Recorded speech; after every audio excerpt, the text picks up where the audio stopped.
Los dos primeros capítulos del libro de Joel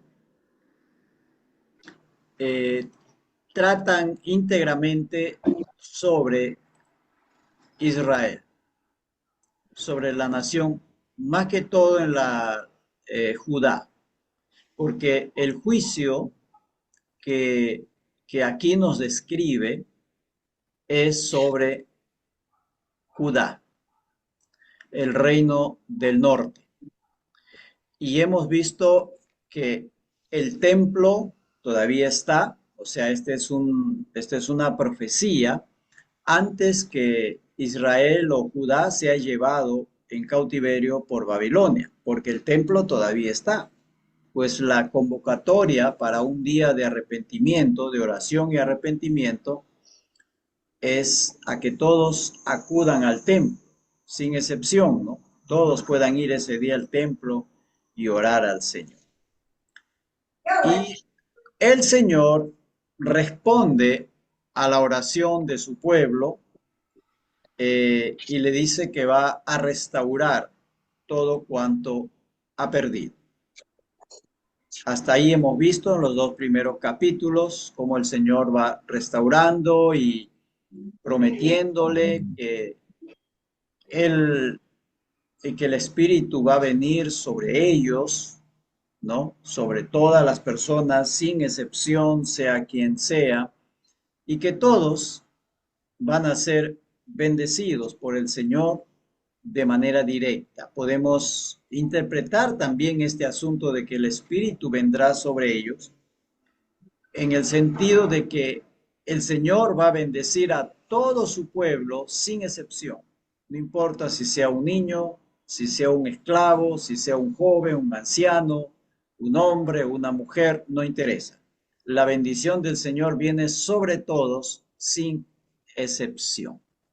Esta profecía, en lo que hemos visto la clase pasada, eh, tiene su cumplimiento esto de que el Espíritu Santo vendrá sobre todos, ¿no? Lo va a tomar luego el apóstol Pedro en su sermón de Pentecostés. Esto es una profecía, dijimos, en curso. Todavía está en curso de cumplimiento, no ha llegado a su total cumplimiento.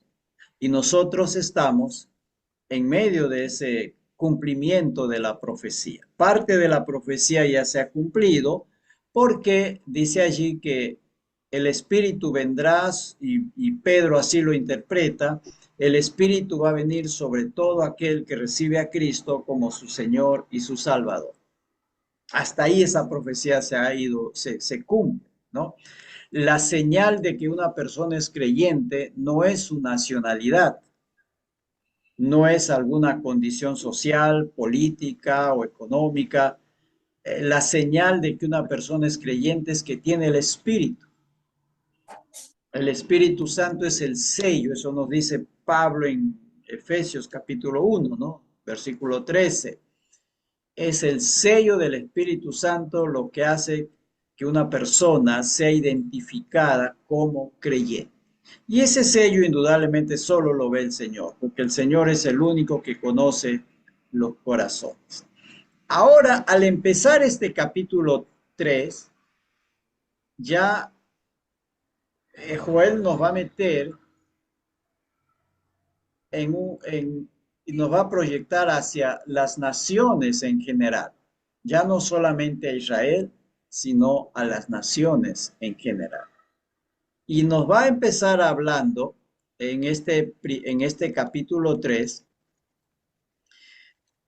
nos va a empezar a hablar sobre el juicio a las naciones. Juicio a las naciones. Y esto abarca del versículo, capítulo 3, versículos del 1 al 15. Pero esta noche, a manera de subtítulo, vamos a ver los primeros 8 versículos bajo este título, Procurando la pérdida de identidad. El título se refiere a Israel, a Judá, porque sus enemigos procuraban hacerlos perder su identidad, su relación con su territorio y su relación con su fe en Jehová Dios. Ya. Vamos a ver esto. Y siempre hacemos una pregunta. A los cristianos, ¿qué identidad trata de quitarles el mundo? ¿Cuáles son las consecuencias de la pérdida de esa identidad que el mundo intenta desposeer al creyente? ¿Ok? Al final podemos ver esta respuesta. Muy bien. Este es todo el texto que trata sobre el juicio a las naciones, pero solamente vamos a ver los primeros 8 versículos. Y el próximo viernes miraremos el resto de los versos. Muy bien, aquí hay 15 versículos. Así que voy a pedir que tres hermanos, hermano o hermana, puedan leer. El primero lee versículos, los primeros 5 versículos, el que sigue hasta del versículo 6 al 10 y el último del 11 al 15. A ver, ¿quién empieza la lectura? Yo empiezo. Adelante, hermana Vivi. Joel capítulo 3. Porque he aquí que en aquellos días y en aquel tiempo en que haré volver la cautividad de Judá y de Jerusalén, reuniré a todas las naciones y las haré descender al valle de Josafat, y allí entraré en juicio con ellas a causa de mi pueblo y de Israel mi heredad, a quien ellas repartieron entre las naciones y repartieron mi tierra. Y echaron suertes sobre mi pueblo, y dieron los niños por una ramera, y vendieron las niñas por vino para beber. Y también, ¿qué tengo yo con vosotras, Tiro y Sidón, y todo el territorio de Filistea? ¿Queréis vengaros de mí? Y si de mí os vengáis, bien pronto haré yo recaer la paga sobre vuestra cabeza, porque habéis llevado mi plata y mi oro y mis cosas preciosas y hermosas metisteis en vuestros templos. Ok, a ver, siga Liz, por favor. Y vendisteis los hijos de Judá y los hijos de Jerusalén a los hijos de los griegos, para alejarlos de su tierra. He aquí, yo los levantaré del lugar donde los vendisteis, y volveré vuestra paga sobre vuestros cabeza, y venderé vuestros hijos y vuestras hijas a los hijos de Judá, y ellos los venderán a los sabeos.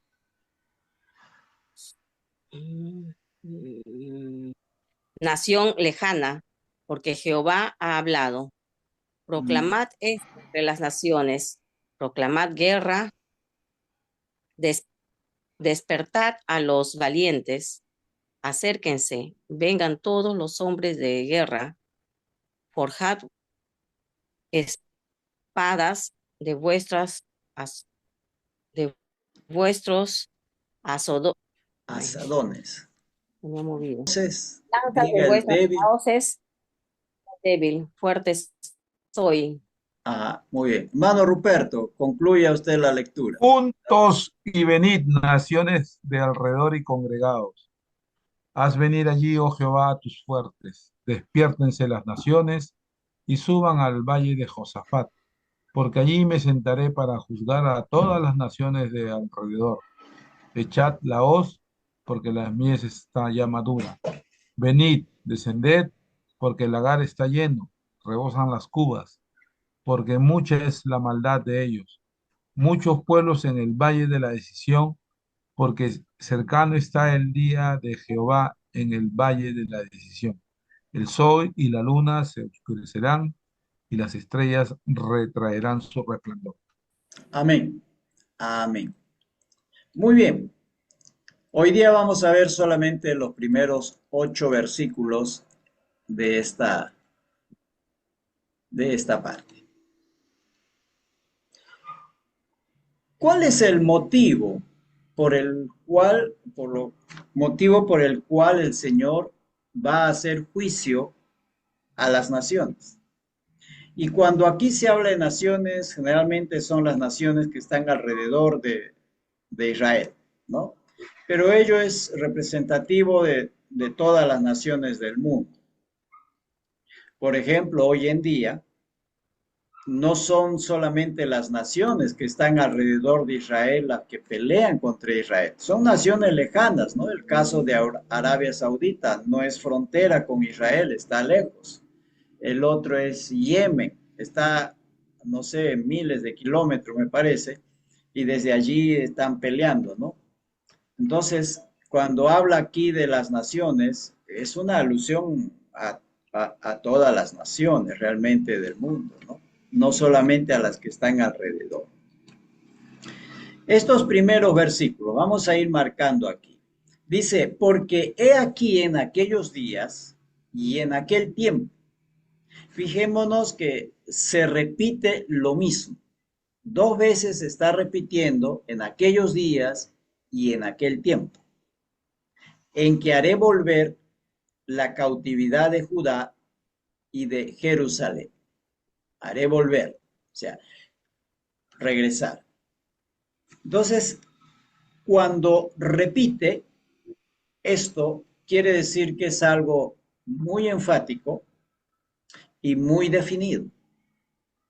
Cuando dice en aquellos días, en aquel tiempo, está definiendo un determinado momento, que nosotros no lo sabemos, pero el Señor sí sabe en qué momento va a suceder ese juicio a las naciones.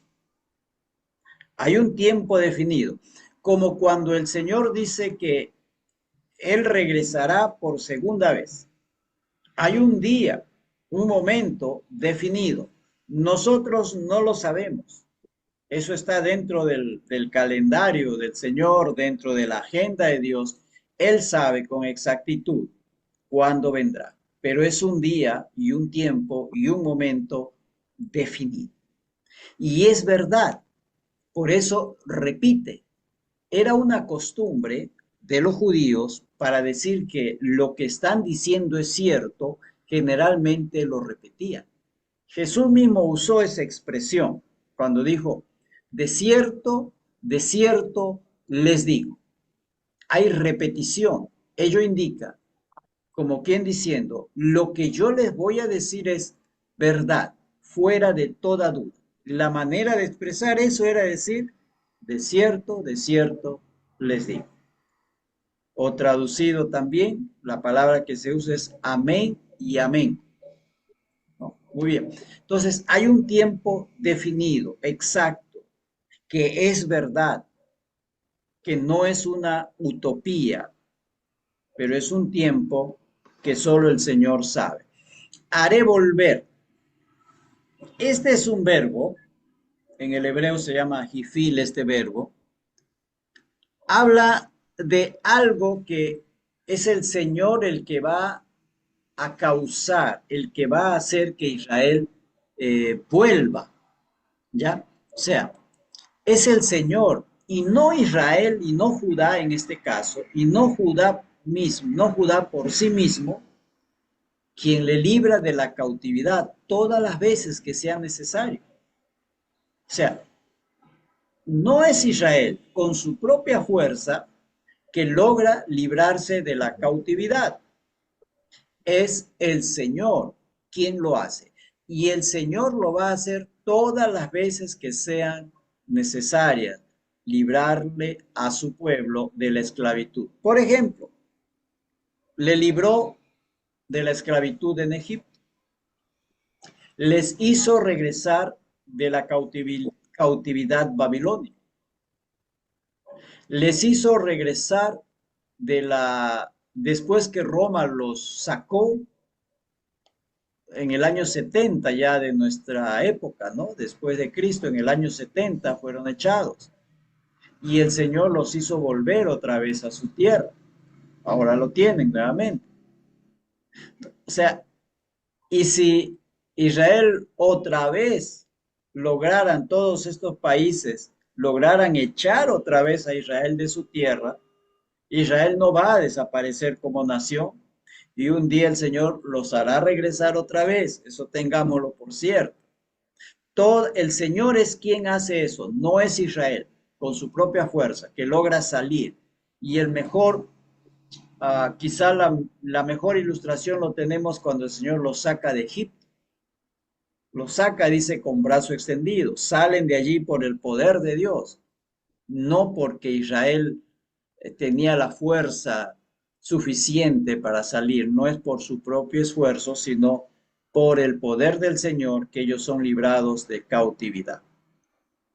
Versículo 2, reuniré a todas las naciones, fíjense, ya no es solamente y aquí es una referencia literal a todas las naciones. Va a hacer mención de las naciones que están alrededor, pero son solamente referentes, más el Señor se está dirigiendo a todas las naciones, ¿no? Reuniré a todas las naciones y las haré descender al valle de Josafat. Y allí entraré en juicio con ellas a causa de mi pueblo. Fijémonos, dice tres verbos aquí. Reuniré, los haré descender y voy a entrar en juicio con las naciones. Yo los voy a reunir. Y los va a reunir, dice, en el valle, y los va a hacer reunir, sí, descendiendo en el valle de Josafat. El valle de Josafat también se llama el valle del rey, también se le llama el valle del Cedrón, que está ahí al costado entre el monte de los olivos y la ciudad de Jerusalén. Es un valle angosto, parece, y es un valle que se extiende hasta el Mar Muerto, prácticamente. Es un valle largo, ¿no? Bueno, eso es lo que se identifica como el Valle de Josafat o el Valle del Rey, y posiblemente le llaman el Valle Josafat porque por allí andaba el tiempo de la profecía de Joel en ese tiempo de ese rey.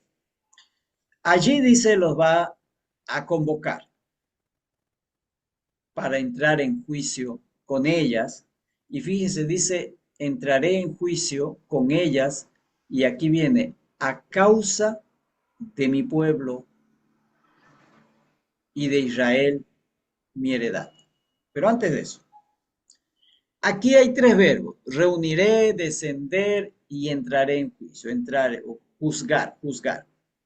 Estos son verbos perfectos y en el hebreo el verbo perfecto indica una acción realizada, no una que se va a realizar, sino una que ya está realizada. Y también en estos tres verbos hay una cadencia, porque empieza con un verbo denominado piel, el otro es jifil y el otro verbo es nifal. Piel es un verbo que indica intensidad, que indica fuerza. Quiere decir que lo que el Señor dice, que cuando Él les va a reunir en el valle de Josafat a las naciones para entrar en juicio, quiere decir que su declaración es firme, es fuerte y es poderosa. Jifil es un verbo que es causativo. Quiere decir que el Señor es quien hace eso.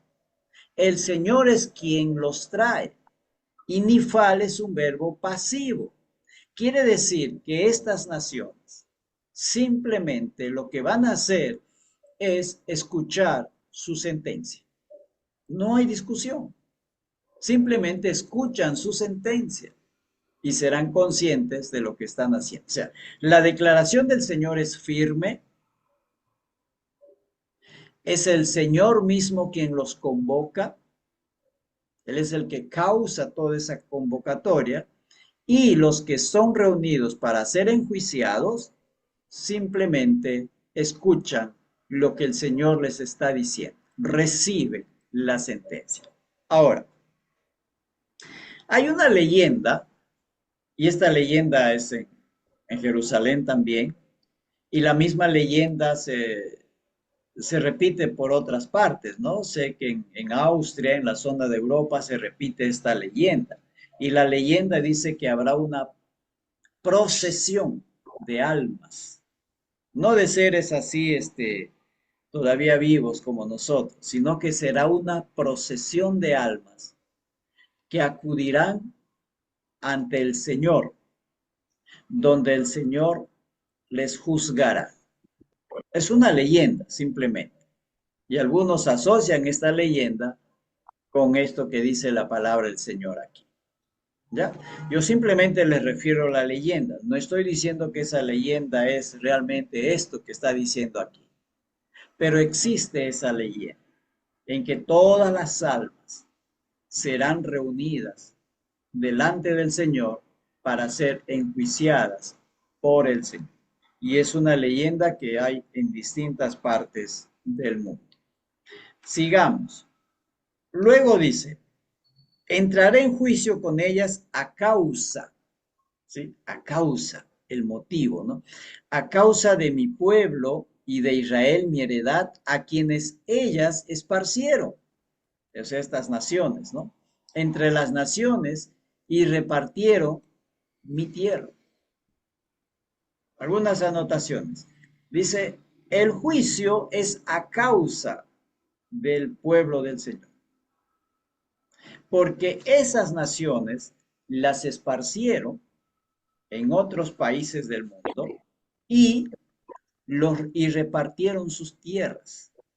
O sea, fueron desterrados hacia otros lugares, sus tierras fueron ocupadas por sus invasores. Aquí los verbos indican una práctica establecida y perversa. O sea, siempre hacían eso. Cuando invadían un lugar, agarraban a las personas de ese lugar, a las que las hacían prisioneras, niños, mujeres, hombres, los que quedaban prisioneros, los agarraban y los vendían como esclavos a quien quiera. Les hacían de ellos mercancía. Los subían en sus barcos o en sus caravanas y los llevaban como una mercancía a otros lugares y allí los vendían. Y muchos de ellos nunca más regresaban. Eso era una práctica normal. Recordemos, por ejemplo, que a sus propios hermanos vendieron a José, a unos traficantes de esclavos ismaelitas. Estos llegaron a Egipto y ahí vendieron a José. Y nunca más José pudo regresar a su tierra ya como hijo, ¿no? Allí se quedó, bueno, allí hizo su vida. Sabemos la historia de José. Cuando una persona era vendida como esclava, era desterrada, perdía todo. Perdía su identidad, perdía su territorio y tenía que asimilarse a la cultura de esos lugares. Bien, pero lo que hago énfasis aquí es que el juicio a las naciones es por causa de que ellos, de estas naciones, trataron mal al pueblo que Dios había escogido. Lo trataron mal. El Señor, y esto hemos dicho en otra oportunidad, el Señor siempre actúa por causa de su pueblo. Y en este tiempo el Señor actúa por causa de su pueblo, la iglesia. Siempre, nosotros no lo percibimos muchas veces, pero el Señor siempre está actuando en base o a favor o debido a su pueblo. Eso uno siempre puede ver en la Escritura. Sigamos, en el verso 3, y echaron suertes sobre mi pueblo. Echaron suertes, en este caso quiere decir decidir el destino de alguien. ¿Qué hago con esta persona? ¿No? Entonces, las naciones invasoras que invadían Israel, conquistaban territorios, por ejemplo, en el libro de Jueces tenemos bastante de ejemplos de esto, ¿no? Las naciones invasoras se creían con el derecho de decidir por el destino de Israel. Nosotros los hemos conquistado, los hemos capturado, ahora nosotros decidimos qué hacer con ellos. Esa es la idea, qué hacemos con estas personas. Entonces, generalmente pues los vendían como esclavos, ¿no? Ahora, no sabiendo ellos que quien tiene el destino de Israel es el Señor. Ellos podrán supuestamente decidir el destino de Israel. ¿Qué hacemos ahora con esto ya que hemos conquistado su territorio, tenemos prisioneros? Nosotros decidiremos el destino. Mas quien decide el destino de su pueblo es el Señor. No son ellos. No son ellos. Ahora, dice, y echaron suerte sobre mi pueblo y dieron dieron los niños por una ramera y vendieron las niñas por vino para beber. Vendieron a los niños, a las niñas. Tratan a los niños como mercancías, pero mercancías de poco valor, y los usan para satisfacer sus bajos instintos. O sea, un niño, para ellos un niño, una niña, tenía poca valor, como moneda de 10 céntimos. Y lo usaban, dice aquí, para prostitutas y para emborracharse. Y aquí la palabra que se usa son niños y niñas, pequeñitas, niños pequeños. Y para ellos eso tiene poco valor. Así que por un par de zapatos, por acostarse con una prostituta, por una botella de vino, por cualquier minucia, por un plato de comida, entregaban a un niño. Consideraban de muy poco valor un niño y una niña. Y lo daban a quien ellos consideraban. Aquí hay algo. El hecho de esparcirlos, ¿no?, entre las naciones, venderlos como esclavos a distintos lugares, distintas naciones, y los llevaban, vaya a saber a dónde. El hecho de esparcirlos entre otras naciones, sacándoles de su territorio, muestra el propósito de quitarles su identidad como nación y como pueblo de Dios. El propósito era eso. Vamos a quitarles su identidad de judíos, vamos a quitarles su identidad religiosa, pues les mandaremos a otros pueblos, allí se perderán, no regresarán nunca más. Y nosotros nos quedaremos con su territorio. Luego les digo algo más de esto, ¿no? Y esto no es nada nuevo en Israel. Fijémonos que la profecía de Joel es antigua, pero esto de tratar de desarraigar o quitar su identidad a Israel, identidad con su Dios e identidad con su territorio, identidad de su nacionalidad, siempre ha sido una práctica constante contra Israel. Veamos esto. Luego dice, y también, ¿qué tengo yo con vosotros, Tiro y Sidón, y todo el territorio de Filistea? Aquí nombra 3 ciudades, 3 lugares, pero como dije al principio, son solo muestras para representar a todas las naciones. Ahora, Tiro, Sidón y Filistea son ciudades costeras, cuyo comercio generalmente lo hacían a través del mar. Entonces, es muy significativo, porque tanto los filisteos, que estaban ahí al costado, muchas veces dominaron a Israel por varios años, capturaban sus mujeres, sus jóvenes, sus niños, y igualmente los de Tiro, Sidón, o se ponían de acuerdo con ellos, los subían a sus barcos y los iban a vender en otras naciones, lejos, ¿no? Y navegaban por el mar Mediterráneo, vaya a saber hasta dónde, y de esa manera traficaban con los niños, con los jóvenes, las jóvenes de de Israel para hacerlos desaparecer de su tierra, quitarles, desarraigarlos de su identidad nacional, de su identidad de pueblo de Dios. Y luego dice, ¿qué queréis vengaros de mí? Y si de mí os vengáis, bien pronto haré yo recaer la paga. ¿Quieren vengarse de mí? Dice el Señor. Y si de mí ustedes intentan vengarse, yo voy a hacer recaer sobre ustedes la paga. ¿Qué dice?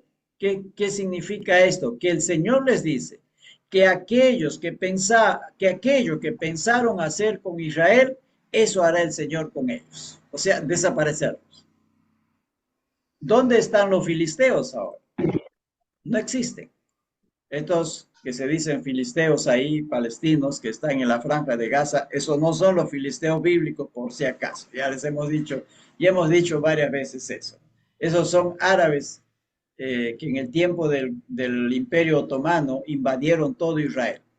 No son los filisteos bíblicos.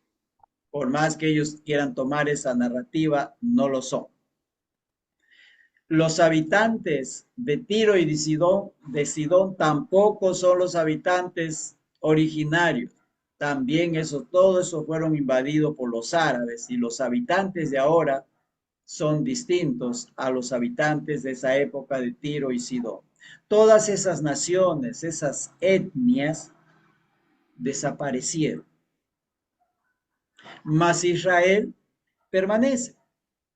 Y el Señor les dice muy claro, lo que ustedes pensaron hacer con Israel, yo eso voy a hacer con ustedes. Y el Señor ha ido cumpliendo su palabra hasta ahora. Todas estas naciones, los moabitas, los amonitas, ¿no?, los idumeos, todos desaparecieron como etnia y como nación, no existen más. Mas Israel ha permanecido, no ha desaparecido, y aquí el Señor les está diciendo, ¿no? ¿Quieren vengarse de mí? Si de mí ustedes intentan vengarse, yo haré recaer sobre ustedes la paga. O sea, yo voy a hacer con ustedes aquello que ustedes pensaron hacer con mi pueblo, desaparecerlos, hacer que ustedes pierdan su identidad, pierdan su nacionalidad, pierdan su territorio y dejen de existir como nación, como etnia, como pueblo, absolutamente pérdida de identidad. Y eso es lo que ha pasado con todos estos pueblos. Mas Israel permanece. Versículo 5. Porque habéis llevado mi plata y mi oro y mis cosas preciosas y hermosas y metisteis en vuestros templos. Habéis llevado y metisteis, ¿no? Saquearon los tesoros de Israel, les robaban todo para ofrenda a sus dioses. Esto indica que hay un trasfondo religioso de lo que ellos hacían. Porque dice, todos los tesoros, todo lo que lograban robar en Israel, en Judá, iban y lo presentaban como ofrenda a sus dioses. Cuando Nabucodonosor llevó cautivo a Israel, agarró todos los utensilios del templo y lo puso en un lugar especial dedicado también a los dioses de Babilonia, y no los tocaba. Su hijo Belsasar es el que vio escribir una mano en la pared. Él mandó traer esos vasos que su padre o su abuelo, bisabuelo sería Nabucodonosor, los guardaba y no los tocaba. Él mandó traer esos vasos para beber y emborracharse, ¿no?, bebiendo en esos vasos. Y allí el Señor inmediatamente juzgó, ¿no? Y esa fue la última noche de Babilonia, porque el imperio persa lo conquistaron en esa noche. Entonces, y aquí hay algo. Sus intenciones, o sea, las intenciones de estas naciones, era apartar a Israel de su fe de Jehová, apartar de la fe a su Dios, desposeer su identidad de pueblo de Dios, su identidad de nación, escogida por Dios. Eso era la intención de ellos. Y eso es exactamente lo que el emperador Adriano quiso hacer en el año 134 después de Cristo. En el año 134 después de Cristo, Adriano decretó que todos los judíos debían salir de Jerusalén, so pena de muerte si algún judío intentaba entrar a la ciudad de Jerusalén. Prohibido la entrada de los judíos a Jerusalén. Los judíos se fueron a vivir en otras partes del territorio y Adriano también le cambió el nombre y dijo, no se llamará más Israel o Judá, se llamará Palestina. Ahora se va a llamar Palestina. Pero para eso, los palestinos, o sea, los filisteos, ya no existían como pueblo. Habían sido desarraigados como pueblo. Se diluyeron, dejaron de existir como pueblo. Pero Adriano tomó ese nombre y puso como la región de Palestina. Y puso ese nombre a Israel. ¿Cuál era la intención de Adriano? Hacer que Israel pierda su identidad como nación y hacer que Israel pierda relación con su territorio, diluirlos como nación, dejar que existan como nación. O sea, les quiso quitarles su identidad como nación y desaparecieran como nación. Que Israel deje de existir como tal. Eso fue la intención de Adriano. Pero ese territorio, que los romanos entonces le pusieron por nombre Palestina, siempre se conoció a través de los siglos como tierra de Israel. Le decían Palestina, está bien, pero es tierra de Israel. Siempre fue conocido ese territorio como tierra de Israel. Nunca dejaron de conocerlo como tierra de Israel, a pesar de que le llamaban Palestina. Cuando en 1948 los judíos regresaron porque las Naciones Unidas pues les reconoció como nación y les dio ese su territorio, ellos mismos seguía llamándose ese lugar Palestina. Quien reavivó el nombre de Palestina fueron los ingleses. Después de la Primera Guerra Mundial, ellos se quedaron con ese territorio y ellos son los que reavivaron ese nombre de Palestina. Cuando se mudaron los judíos allí, se llamaba Palestina. Y por un tiempo ellos tenían su periódico, por ejemplo, los judíos tenían un periódico que se llamaba algo así como El Heraldo Palestino. Ya después quitaron todo ese nombre, ¿no? No son más Palestina y pusieron su propio nombre, ¿no? Es Israel, la nación y el territorio de Israel. Y lo que ahora son palestinos son estos árabes que se han refugiado en esa franja y en la Cisjordania de Israel. Esos son los palestinos. Más el territorio es de Israel. La nación que vive allí son los israelíes. O sea, después de cuántos siglos que intentaron hacerles perder su identidad y su relación con su territorio, no pudieron. Israel mantuvo siempre su identidad. Lo mantuvo por siglos y lo va a seguir manteniendo. Eso fue el intento. O sea, y estamos estudiando Joel, que es muchos siglos, casi 1000 años, pongámoslo 800 años, ¿no? Antes de que Adriano intente hacer lo mismo, desarraigar a los judíos de su territorio, de su religión, de su Dios, desarraigarlos, hacerlos perder identidad. Y no logró. Igual intentaron estas naciones. cuando fueron llevados cautivos a Babilonia. La intención fue lo mismo. Cuando los israelitas sí, del reino del norte fueron llevados a Siria, la intención fue lo mismo. Hacer que pierdan su identidad como pueblo de Dios. Así que no es nada nuevo este asunto. Y el Señor dice, por esa causa, Él va a someter a juicio a las naciones. En la Segunda Guerra Mundial sabemos lo que pasó en Alemania, ¿no? El Holocausto y todo eso. Y los judíos siempre son atacados por todos lados. Muy bien, el Señor regresará a su pueblo, versículo 6, dice, bendiste los hijos de Judá y los hijos de Jerusalén a los hijos de los griegos para alejarlos. O sea, sigue el tema. Vamos a desarraigarlos de su territorio, de su templo, de su fe, y hacer que ellos se diluyan como pueblo, dejen de existir como pueblo. Fíjense cómo va manteniendo el tema. Igual dice aquí, vendieron a los hijos de los griegos, ¿no? Recuerden, por eso dije, estas tres ciudades que nombra Filistea, Tiro y Sidón son ciudades costeras y todo su tráfico comercial era en el mar Mediterráneo. Y por eso habla, dice, los vendieron a los griegos. O sea, los griegos estaban por todas esas costas y se regaban, eran navegantes. Los filisteos fueron de origen griego. Los filisteos no eran cananeos, los filisteos eran griegos.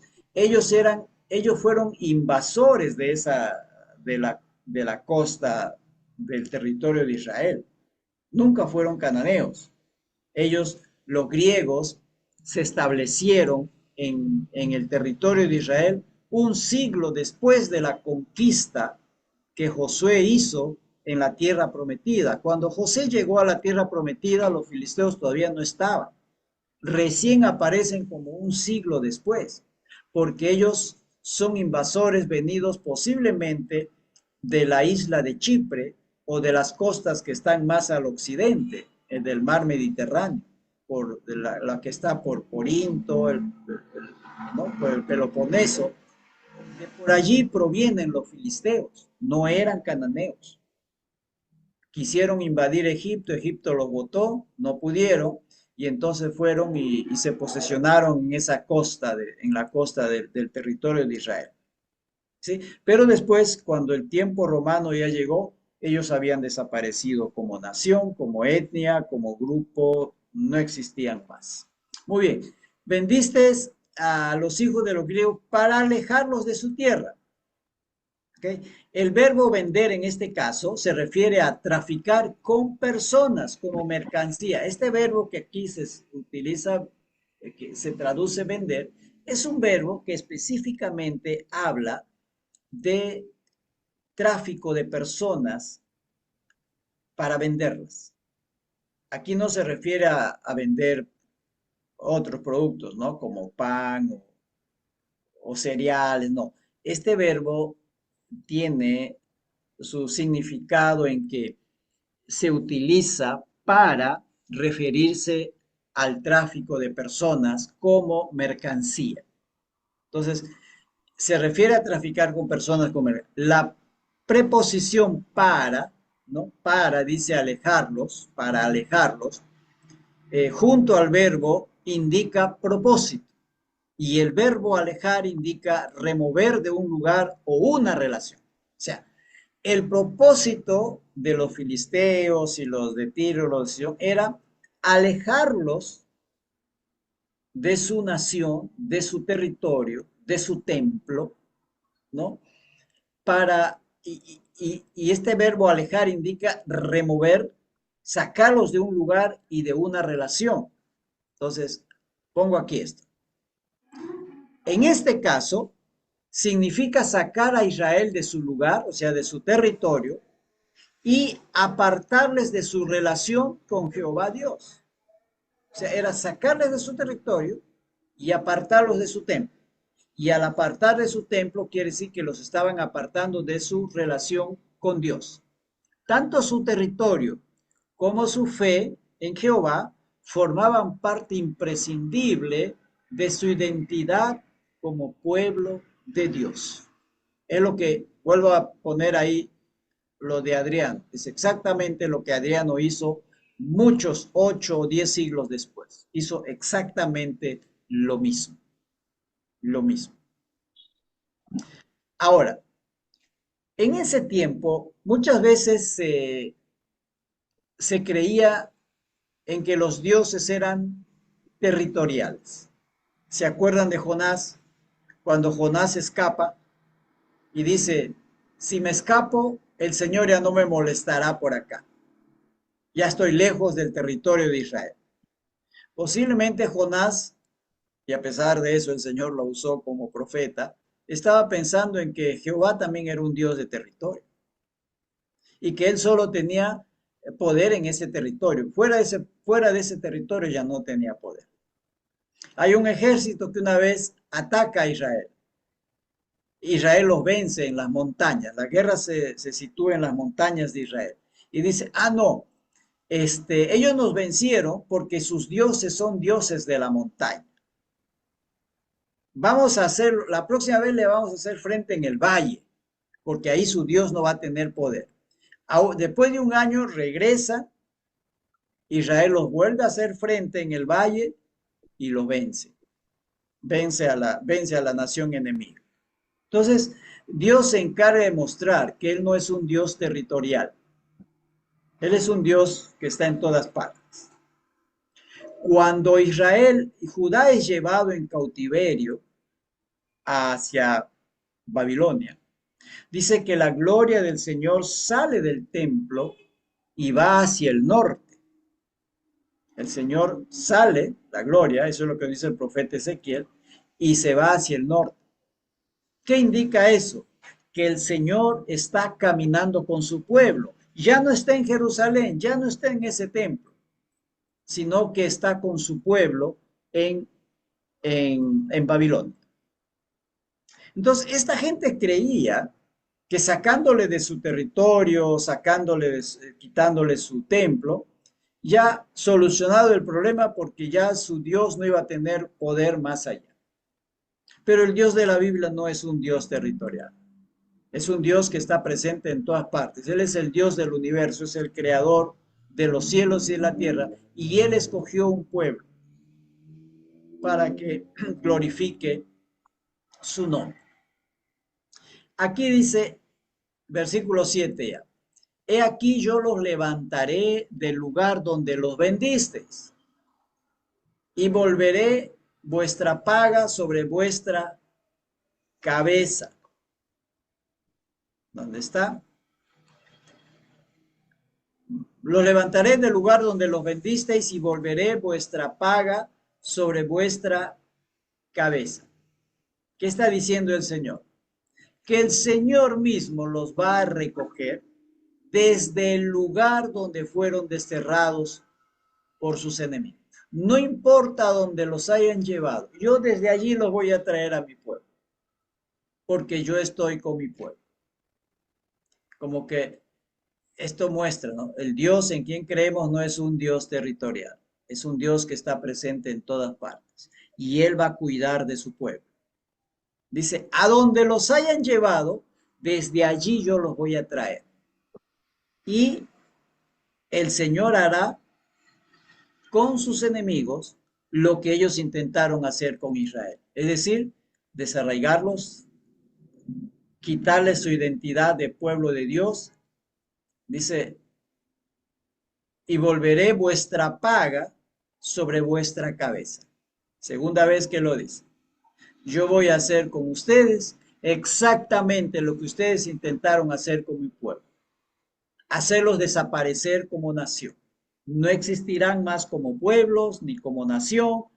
No tendrán jamás su territorio desaparecido. Y ahí están. No están más esos pueblos. Pero Israel todavía sigue. Versículo 8. Venderé vuestros hijos y vuestras hijas a los hijos de Judá, y ellos los venderán a los sabeos, nación lejana, porque Dios habrá. Venderán, o sea, dice, yo voy a hacer ahora que sus hijos sean vendidos por los de Judá, por los judíos, a los sabeos, una nación lejana. Se identifica esta nación lejana, se lo identifica con Yemen, ¿no? Esa nación que ahora ataca a Israel, ¿no? Que está en el, ¿cómo se llama? En la península arábica, ¿no? Al final de la península arábica. Ahí está Yemen. Y al frente, ya en el África, está Etiopía. Entonces, se identifica que los sabeos vienen de Yemen, de la zona de Yemen o de la zona de Etiopía, que para ese entonces son territorios muy, muy lejanos, ¿no? Ahora es fácil llegar, agarras un avión y te vas rápido allá, ¿no? Pero dice, serán desarraigados estas naciones y serán enviados a tierras lejanas. ¿Qué significaba eso? Perderían su identidad como nación, perderían sus territorios, perderían todo, hasta su religión pagana, todo perdería. Serán vendidos a otras naciones para esparcirlos y alejarlos, y con ello perderán su identidad. Exactamente lo que ellos pensaron hacer con Israel. Ahora, Roma como imperio, en el caso de Adriano, trató de hacer desaparecer a Israel. ¿Qué pasó con el imperio romano? Dejó de existir, desapareció como imperio, no están más. Romanos se les llama ahora a los que viven en Roma, nada más, ¿no?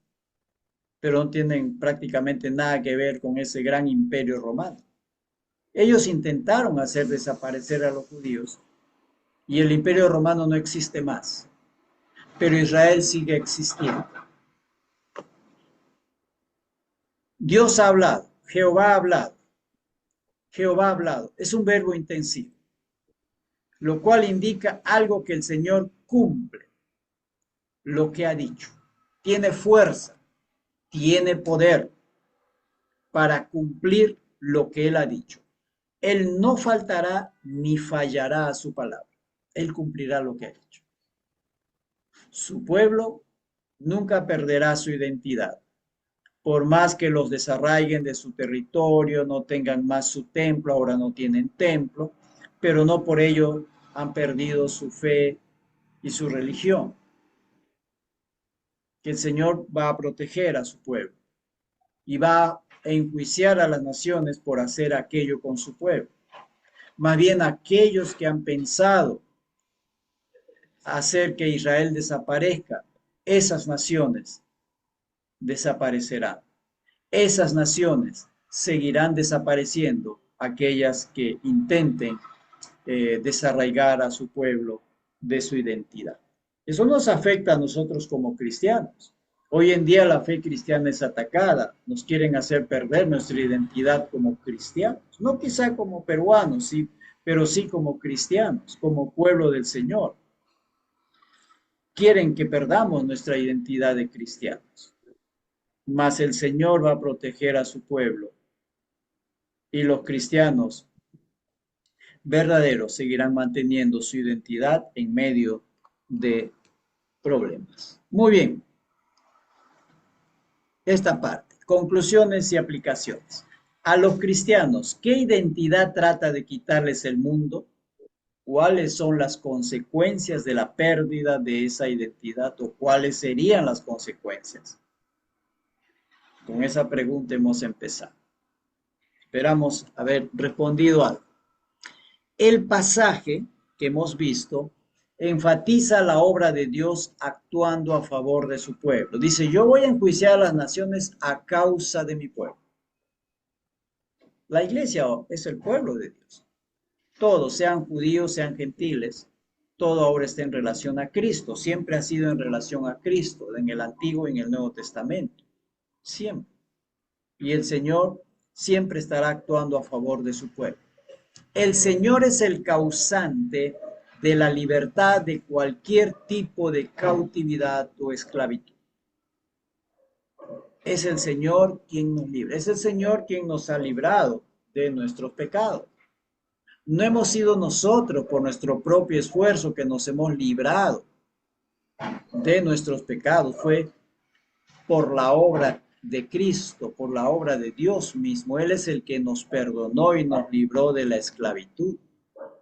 El cristiano mantiene su relación con Él en cualquier lugar, porque cada cristiano es templo del Espíritu. Eso nos asegura la palabra del Señor. Es templo del Espíritu. Y con eso estas naciones no se dieron cuenta de eso, que el judío en ese tiempo mantenía su relación con su Dios al lugar donde iba. No importaba si en ese lugar no había templo. Por eso se crearon las sinagogas, posiblemente en Babilonia. Como no tenían templo, no tenían sacrificio, pero no podían dejar de seguir siendo instruidos en la ley del Señor. Y eso es lo que hicieron, para eso se crearon las sinagogas. Y además, en la casa de cada judío se celebran y se guardan las tradiciones, las costumbres y se enseña la ley.